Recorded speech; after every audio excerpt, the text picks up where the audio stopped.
우리는 지금 마태복음 18장을 살피면서 기억나십니까? 이 중심되는 내용은 한 사람을 아껴야 된다. 한 사람이 귀하다라는 것을 말씀드렸습니다. 제자들은 서로 높아지려고 했지만 예수님은 어린아이 하나를 세우시면서 천국은 이와 같은 자의 것이다 라고 말씀하시고 작은 자 하나도 실족해서는 안 된다라는 것을 가르쳐 주셨죠. 그리고 업심여겨서는 안 되고 절대로 잃어버려서도 안 된다. 한 사람이 중요하다라는 것을 가르쳐 주셨습니다. 그래서 그 한 사람이 중요하기 때문에 권징도 사랑 가운데 지혜롭게 하고요. 또한 그 한 사람이 중요하기 때문에 그 한 사람을 위하여 우리가 거룩하게 살아가야 된다라는 것을 가르쳐 주셨습니다. 자, 그래서 베드로가요, 이제 이 예수님의 말씀을 쭉 들었어요. 이제 가르침이 있으면 듣고 이해하여서 적용을 해야 되죠. 여러분, 우리가 주일날 와서 말씀을 듣지 않습니까? 설교를 듣는데 이 설교를 듣고 끝나는 게 아니고 이 설교의 말씀이 내 삶에 어떻게 적용되어지는가를 우리가 생각해야 합니다. 베드로 역시 예수님의 가르침의 말씀을 듣고 적용을 합니다. 그래서 21절에 베드로가 이렇게 말해요. 그때에 예수님께서 이 한 사람도 너무나 귀하다라고 가르쳐 주신 바로 그때에 베드로가 나와 이르되 주여 형제가 내게 죄를 범하면 몇 번이나 용서하여 주리이까? 7번까지 하오리이까? 이렇게 말씀합니다. 이 한 사람을 살리기 위해서요, 한 사람을 얻고 한 사람을 지켜내기 위해서 그 사람에 대해서 한 7번 참아주면 되지 않겠습니까? 라고 적용의 말씀을 하게 되는 것이지요. 이처럼 여러분, 적용은 중요한 것입니다. 말씀을 듣고 깨달았으면 그렇게 살기 위해서 적용을 하는 것이죠. 예수님께서 칭찬하실 줄 알았는데 예수님께서 물론 칭찬도 있겠지만 좀 더 강조해서 22절에 이렇게 말씀합니다. 내게 이르노니 7번뿐만 아니라 7번을 70번이라도 할지니라, 이렇게 표현합니다. 여러분, 7이라는 숫자는 완전수예요.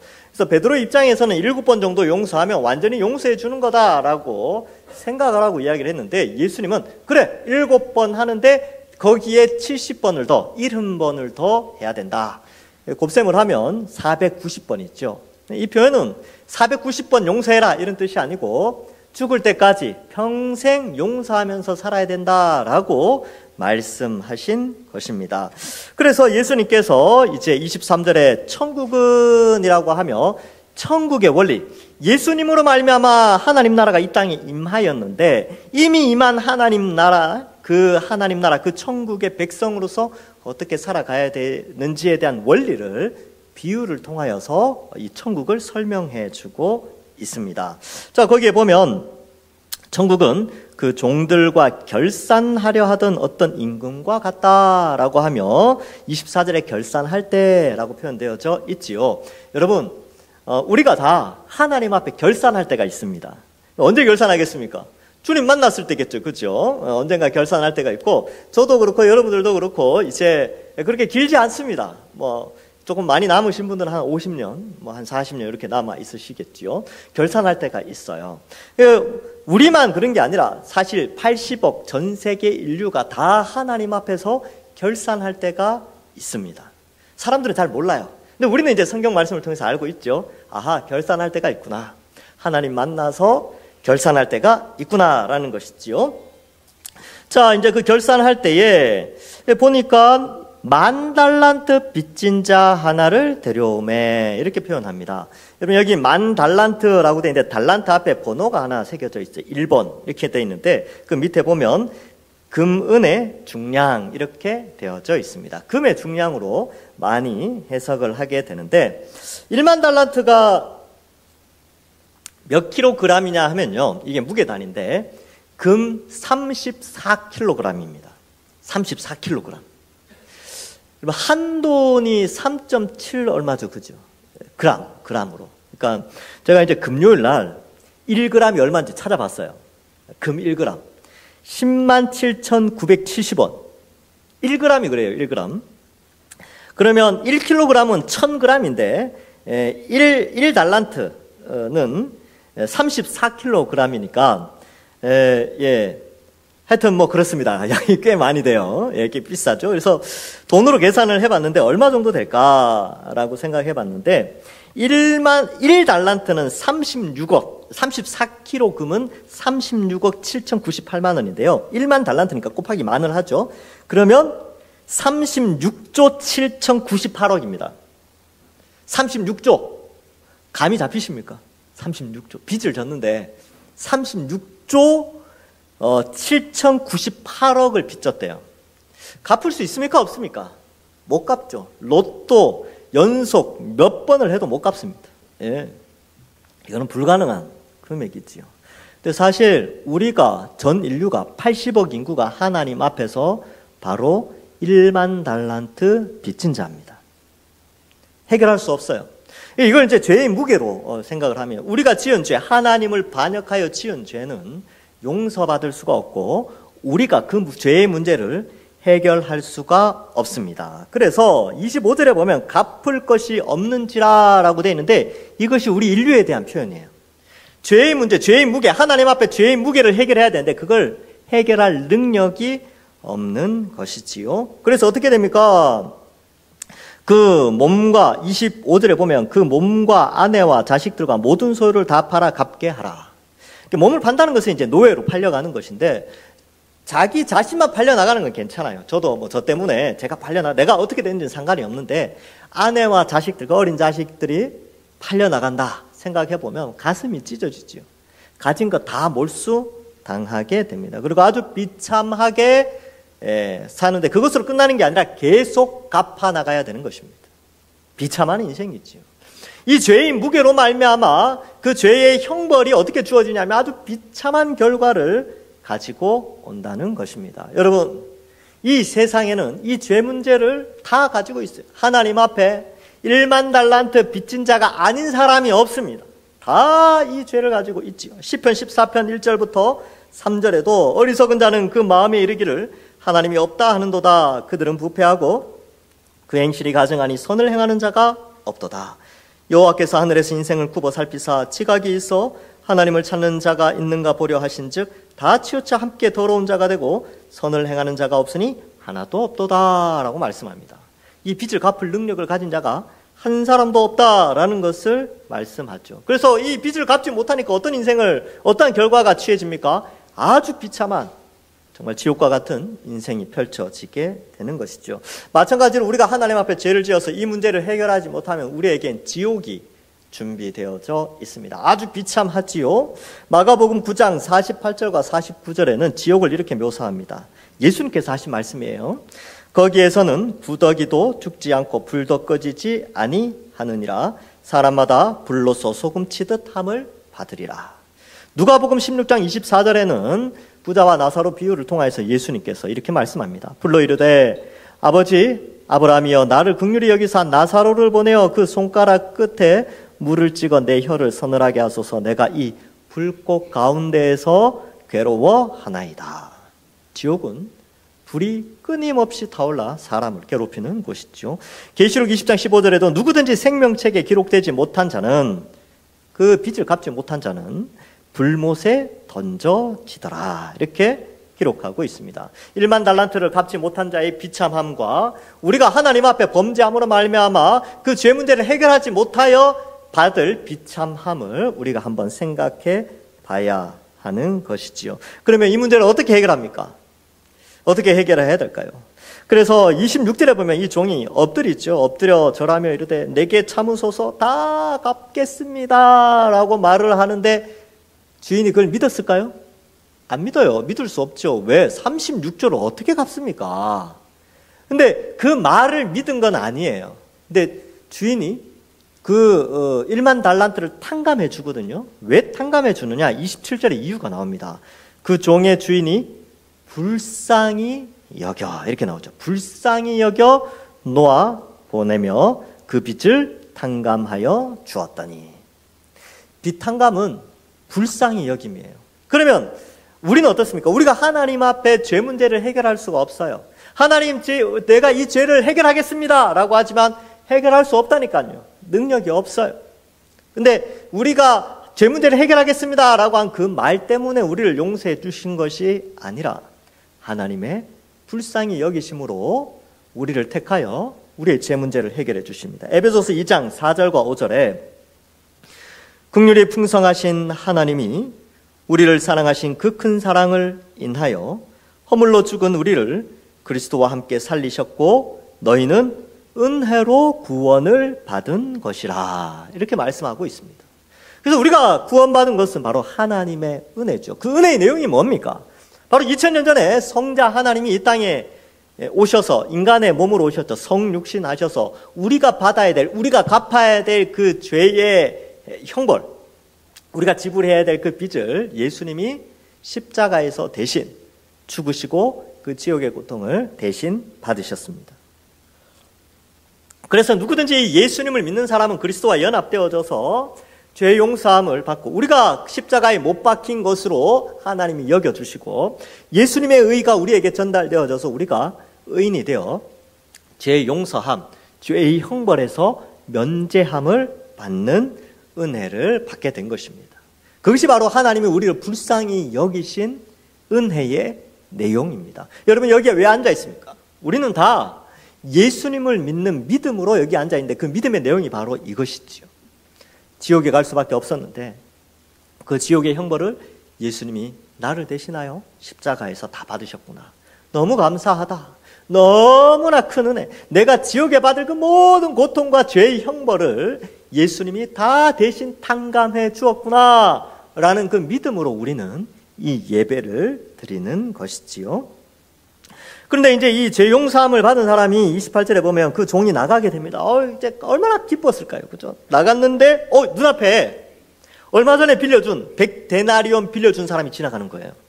그래서 100데나리온 빚진 동료 한 사람을 만나 붙들어 목을 잡고 이르되 빚을 갚으라 하매, 이렇게 돼 있죠. 세 가지를 설명하는데 첫 번째 붙듭니다. 이 붙들다라는 크라테오라는 단어가 체포하다, 굳게 지키다, 힘으로 붙들다 이런 뜻이 있습니다.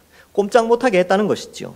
그 다음에 목을 잡지요. 이 목을 잡는다라는 단어가 프니고라는 단어인데 신약 성경에 3번만 나옵니다.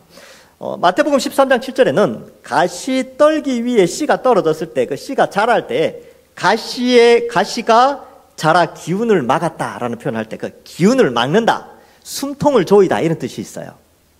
그리고 마가복음 5장 13절에 돼지가 그 군대 귀신이 돼지 2000마리에게로 들어가죠. 그리고 그 돼지가 바다에 떨어져서 몰사한다라고 할 때 이 프니고라는 단어를 써요. 질식해서 죽는다라는 뜻이거든요. 그러면 이 1만 달란트 탕감받은 자가 나와서 100데나리온 그 사람을 만나가지고 붙잡고 목을 질식시키는 거예요. 목을 탁 잡고 뭐라고 말합니까? 돈 갚아라, 이렇게 이야기하는 거죠. 자, 여러분, 이 장면을 여러분 상상했을 때 어떤 마음이 듭니까? 이 종에 대해서, 이 멱살 잡은 이 종에 대해서 정말 나쁘다고 생각하죠. 정말 저런 나쁜, 그죠? 예, 그런 사람이 없어요. 그래서 하나님도 나중에 이제 악한 종아 이렇게 표현하는데, 그러면 도대체 100데나리온은 얼마일까요? 1데나리온이 노동자 1일 품삯입니다. 자, 그래서 오늘날 돈의 가치로 제가 환산을 해봤어요. 그래서 어떻게 계산했냐면 대한건설협회 2024년 1월달 공사장 1일 노동자 평균 임금값을 찾아봤습니다. 이게 통계가 나와 있어요. 그래서 2024년 1월 공사장 인부 평균 일당이 16만 2천 원이랍니다. 그러면 100데나리온이니까 100배죠. 얼마냐 하면 1620만 원입니다. 그죠? 우리가 생각해 볼 때 꽤 큰 금액처럼 보이죠? 그런데 36조 원과 비교하면, 정확하게 수치로 계산하면요, 1만 달란트의 몇 분의 몇이냐 하면 226만 6천분의 1입니다. 그러니까 이런 거죠. 제가 쉽게 생각하면, 2천만 원을 빚져서 탕감을 받았는데 길거리 나갔는데 10원 빚진 자가 있는 거예요. 나한테 10원, 내가 10원을 빌려줬는데 아직 안 갚았어. 근데 나는 2천만 원을 탕감받았어. 근데 내 앞에 10원 빚진 자가 지나가니까 붙들어서 결박하고 목 조르면서 빚 갚아라 라고 하고 있다는 거예요. 이 금액 차이가 그 정도 난다는 거죠. 그만큼 이 한 사람이 나가서 목을 잡고 빚을 갚으라 하매 29절에 그 동료가, 붙잡힌 사람이 말합니다. 엎드려서 간구하여 이르되 나에게 참아주소서. 이거 앞에서 이 사람이 앞에서 그 주인한테 했던 행동하고 똑같이 행동합니다. 그런데 30절에 보니까 허락하지 않아요. 그리고 이에 가서 그가 빚을 갚도록 옥에 가두게 됩니다. 여러분, 옥에 가두면요, 가족들 볼 수 없어요. 처자식을 볼 수가 없습니다. 그리고 일도 제대로 할 수 없어요. 그래서 협박을 하고 겁박을 하는 것이죠. 아주 악한 행동을 하게 됩니다. 그래서 31절에 그 동료들이 그것을 보고 몹시 딱하게 여겨. 그 갇힌 사람이 딱한 거죠. 그래서 그 주인에게 가서 그 일을 다 알리게 됩니다. 그래서 마태복음 18장 32절과 33절에 네가 빌기에 내가 내 빚을 전부 탕감하여 주었거늘 내가 너를 불쌍히 여긴과 같이 너도 네 동료를 불쌍히 여김이 마땅하지 아니하냐라고 말합니다. 여러분, 마땅합니까? 마땅하지 않습니까? 마땅하죠. 마땅해요. 용서해야죠. 그래서 마태복음 6장 12절에 우리가 우리에게 죄 지은 자를 사하여 준 것 같이 우리 죄를 사하여 주옵시고, 우리가 죄를 용서하면 우리 죄도 용서받고요. 우리가 죄 용서함을 받았으니까 또 죄 용서하고, 이 선순환, 아주 선한 이 시스템이 돌아가야 되는데 이 악한 자는 그렇게 하지 않는다라는 것입니다. 그래서 그 주인이 어떻게 합니까? 32절에 이제 악한 종이라고 이야기를 했고요.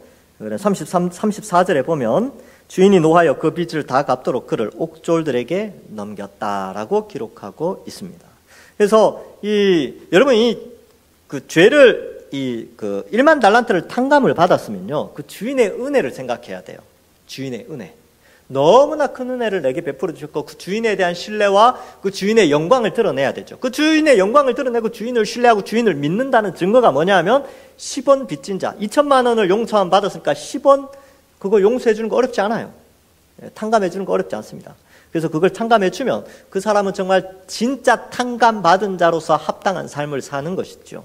근데 그걸 탕감해 주지 않으면 그것은 탕감받지 못한 자와 동일한 처벌을 받게 되는 것입니다. 그래서 그를 감옥에 가두게 되는 것이지요. 그리고 마지막 35절에 이렇게 말씀합니다. 너희가 각각 마음으로부터 형제를 용서하지 아니하면 나의 하늘 아버지께서도 너희에게 이와 같이 하시리라. 여러분, 인생 살다 보면 미워하는 사람이 생길 수 있습니다.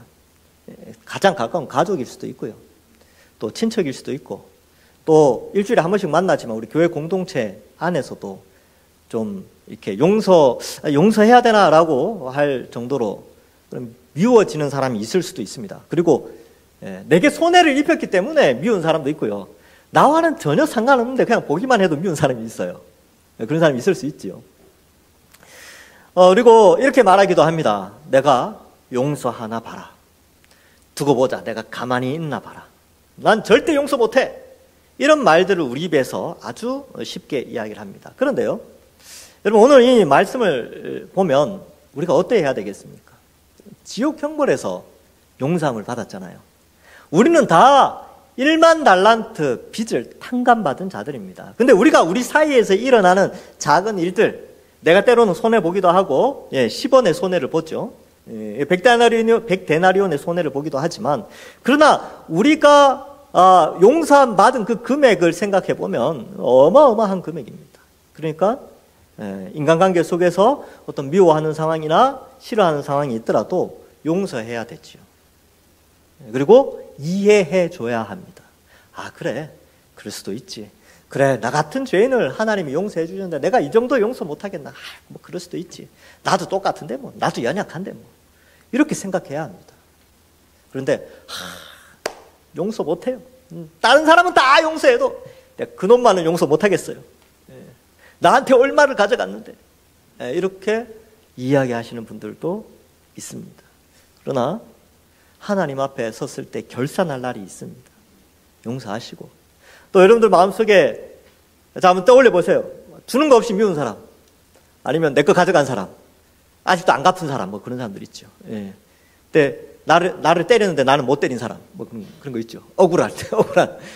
그래서 떠올라집니까? 가족일 수도 있고요. 그럴 수도 있어요. 용서해 주십시오. 그리고 이해해 주십시오. 그래서 탕감해 주는 것이죠. 물론 금전적인 문제에 있어서 그것은 좀 해결은 해야 되겠지만, 그러나 교회 안에서 다툼이 있을 수 있는데 용서해 주셔야 됩니다. 내가 용서하지 않으면 하나님도 용서하지 않습니다. 이거 아주 중요한 거예요. 아주 심각한 교훈을 우리에게 주신 것입니다. 그래서 마음으로 또 관용하는 마음이 그래서 필요한 것입니다. 그래서 서로를 바라볼 때 좀 용서하시고, 또 어제까지 누가 뭐 이렇게 다투고 오신 분들 있습니까? 예, 오늘 말씀 잘 들으셨습니다. 오늘 말씀 듣고 집에 가시거든 먼저 전화하셔서 뭐 그런 이런 게 있는데 우리 또 다시 잘 지내보자 이렇게 하셔야 합니다. 그래야 하늘 아버지도 우리를 용서하시죠. 손해보는 것 같죠? 예, 손해보는 것 같은데 원래 그렇습니다. 가장 큰 손해는 예수님이 보셨죠. 예. 그러나 우리가 그리스도와 연합된 자로서 그리스도를 닮아서 손해보듯이 용서하고 살아가야 하는 것입니다. 그래서 여러분, 용서하고 이해하는 그리스도인, 멋진 그리스도인입니다. 배려하고 또 용서하며 그렇게 사는 것이죠. 말씀을 맺습니다. 오늘 이 말씀은 아주 우리에게 주는 교훈이 크지요. 우리는 큰 용서함을 받았습니다. 지옥에서 면제된 죄 용서함을 받았습니다. 인생 살아가면서 많은 사람들 사이에서 갈등이 일어날 수 있을 때 우리 그리스도인들은 먼저 양보하고 용서하고 이해하고, 또 교회 안에서 참 이해할 수 없는, 이해가 잘 안 되는 그런 어떠한 사람이 있다 하더라도 넓은 마음으로 용서해 주시고 그를 위하여서 협력하시고, 그리고 먼저 손 내미는, 마치 지는 것 같고 내가 손해보는 것 같아도 그 사람이 바로 이기는 사람입니다. 그렇게 손 내밀면서 서로 용서하셔서 그리스도의 사랑을 실천하여 하나님이 우리를 사랑하신 그 큰 사랑, 우리도 형제를 사랑함으로 우리의 믿음이 형제 사랑으로 나타나는 우리 모든 주의 백성들 되시기를 주님의 이름으로 간절히 축원합니다. 기도하겠습니다. 하나님 아버지, 은혜를 감사합니다.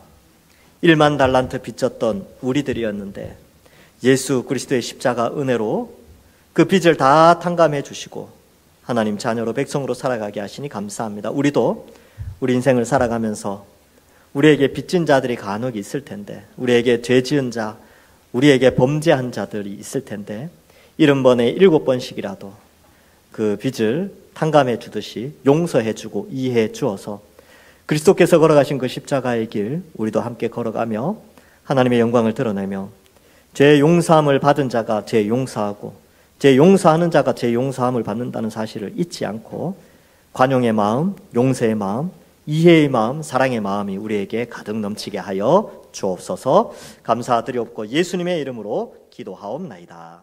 아멘.